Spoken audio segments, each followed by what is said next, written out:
Hey, hi, good morning.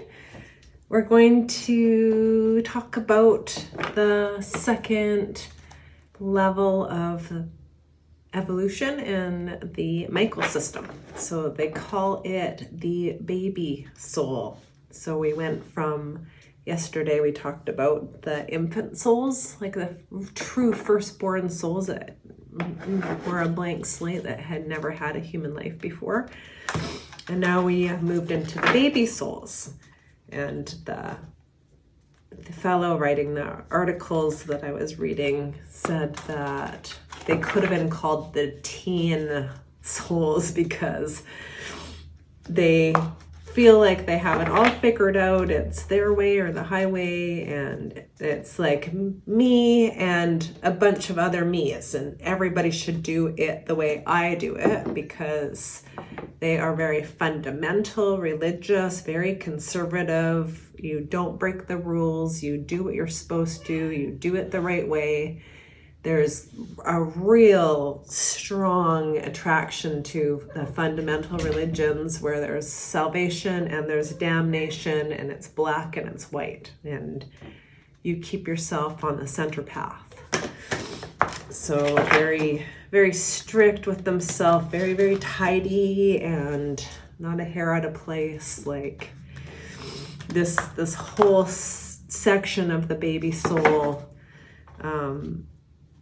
doesn't have the moral compass within them. They don't have enough life experience to understand that life can be messy and that there's a bunch of different nuances. They just have a lot more experience than a firstborn, and so they think they got it figured out, and they don't really like to get into the complications. So they like to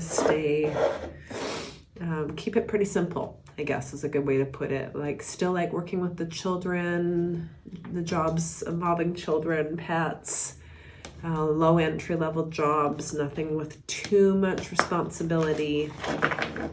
And we're going to see what the psychic tarot of the heart has to say. I don't know why I do not have the original psychic tarot. It did not make the move, which was too bad. I was going to use that today. And then I looked at another, like the energy oracle cards, but it's like a yuck vibration. So I'm into these right now.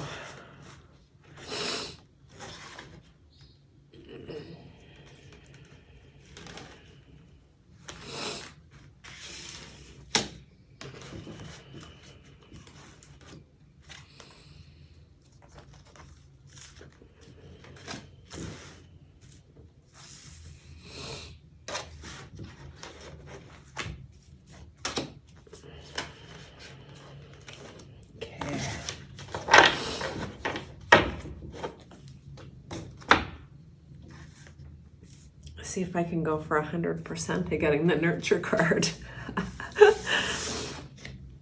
Oh my God, I did. That's too funny. The universe has a very, very funny sense of humor. 100% of the time, every time I read these cards, you can go back and look at them. I've got that card. Love abounds in nurture. Again with the control. That's also funny. Control and balance is very appropriate for this reading. Joy and stability and rest and reconsider. Okay.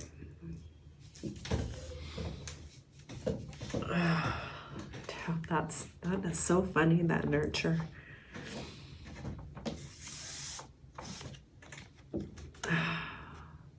She's in the card, she's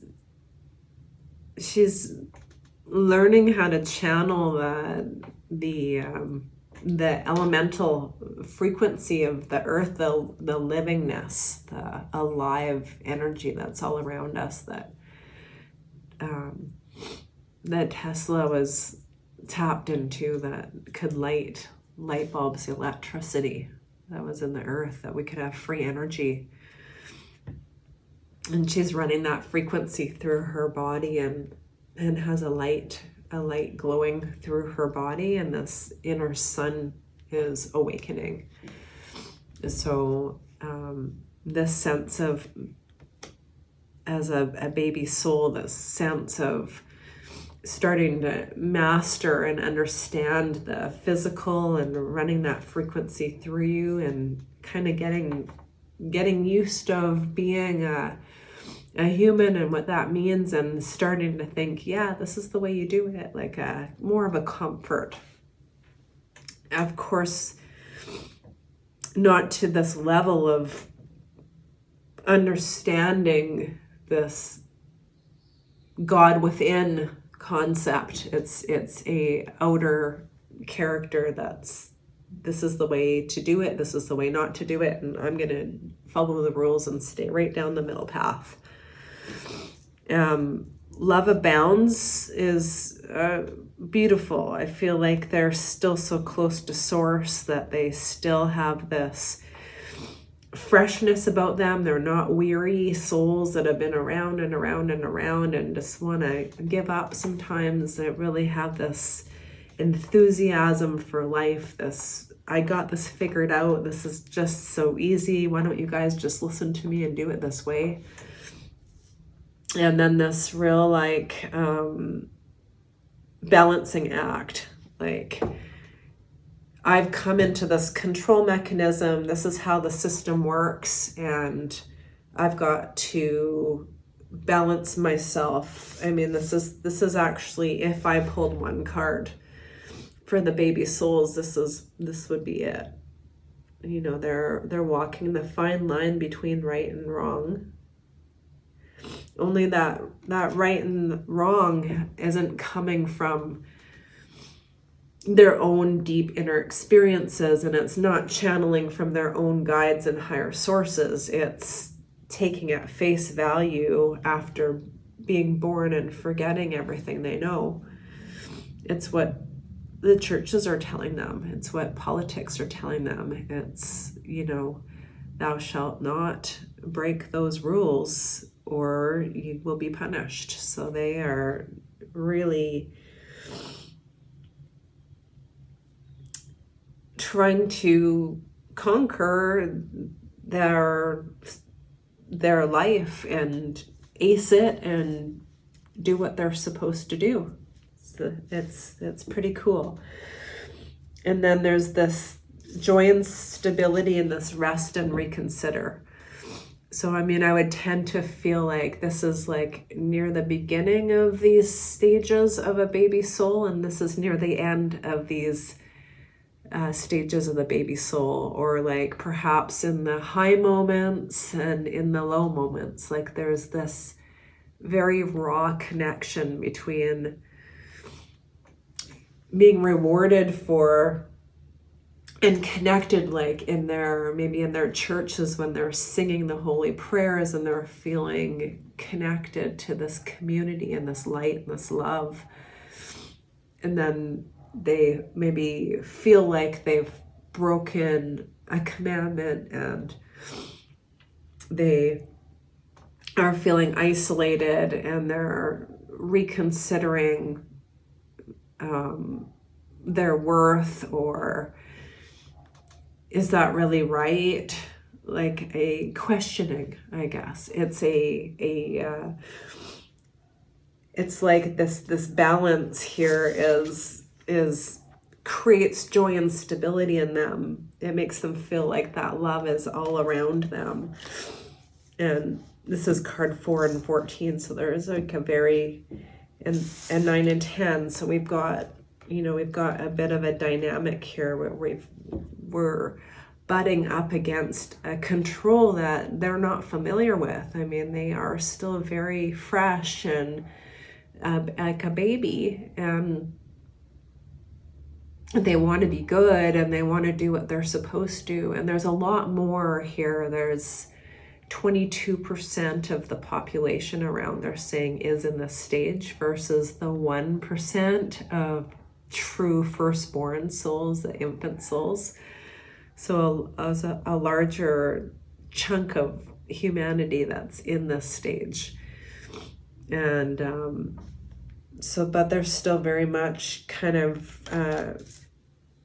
processing, I guess is a great way of putting it. They're just processing that, the infinite love and the joy and the harmony of this non-physical aspect of themselves, and then coming into this very rigid for them, very rigid and strict guideline, and this sense of comfort in that rigidity. But then if they break that, or they can't walk this narrow path, see, that's like getting more narrow in the reading, like this is this razor edge that they're constantly holding themselves to. It's bound to have them kind of bummed out sometimes, because that's very, very challenging to go through a whole lifetime, several lifetimes, and always do what people expect of you, what religions expect of you, what politicians expect of you, what your job expects from you, what your family unit expects from you. And these are the hubs that they go in. They need the community. They are not independent free thinkers like an old soul, where they're like, I don't really need anybody else, I'm good, I've got my own way, I just want to live in a cabin in the woods by myself, no people like that. No. They need their people, and they need their people's approval, and they need to do it the right way. So this is a huge, I do agree with them calling this, that fellow saying this should be called the teen stage, because if any parents out there are watching this, like that is watching a infant maneuver in the world is so much different than a toddler to a teen. Like that's such a huge jump. And then this like independence where I know I got this is the way it is, and I'm in control of my own world and my own body, and then this like, well, maybe I'm not. Maybe there is something out there, some kind of energy that's organizing everything that's flowing through my body. So I'm happy with that. That seems to make sense from what I understand about how the Michael system is lumping this baby soul category together.